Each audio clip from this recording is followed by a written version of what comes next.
Hello বন্ধুরা, তোমরা সব কেমন আছো? আশা করি সকলে ভালোই আছো। আমিও খুব ভালো আছি। ওয়েলকাম টু ঋতুস ভান্ডার।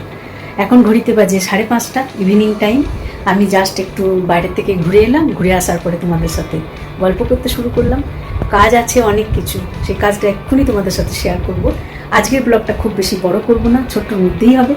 দেখো, কাজ তো আছেই, কাজ তো চিরদিন থাকবেই, কিন্তু তার মাঝে গল্পটাও তো আমার করতে হবে। তাই বন্ধুদের সাথে আমি গল্প করতে শুরু করলাম। কিছুদিন আগে তোমাদেরকে বলছিলাম না যে আমি আমার বাড়ি যাওয়ার আছে, সেই শ্বশুর বাড়ি, দিদির বাড়ি সব কাটিয়ে এলাম। 17 দিনের মতন ওখানে ছিলাম, বেশ ভালো লাগলো। আর আসার পরে তো কাজ বেরিয়ে এসেছে। ঘর মোটামুটি মেয়ে বা কাজের মেয়েতে পরিষ্কার করে রেখেছে, কিন্তু সব থেকে একটা কঠিন কাজ বেরিয়ে এসেছে। সেটা কি হতে পারে বলো তো তোমরা? কাজটা সব থেকে যে কঠিন কাজটা হবে সেটাই আমাদেরকে করতে হয়, যেটা হচ্ছে কিচেনের চিমনি। তেল চিট পড়ে সেটাকে কিভাবে আমি পরিষ্কার করি এক্ষুনি তোমাদের সাথে শেয়ার করব।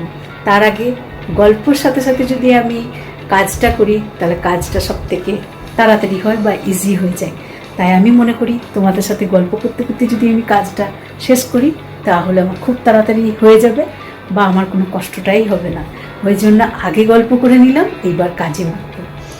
তাহলে বন্ধুরা, যারা যারা এখনও পর্যন্ত আমার চ্যানেলটিকে সাবস্ক্রাইব করনি, তো প্লিজ প্লিজ আমার চ্যানেলটিকে সাবস্ক্রাইব করে নিও আর এইভাবেই আমার সাথে থেকো। আর যদি ভিডিওটা ভালো লাগে তাহলে একটা লাইক কমেন্ট অবশ্যই দিও। তো চলো শুরু করি কাজটা।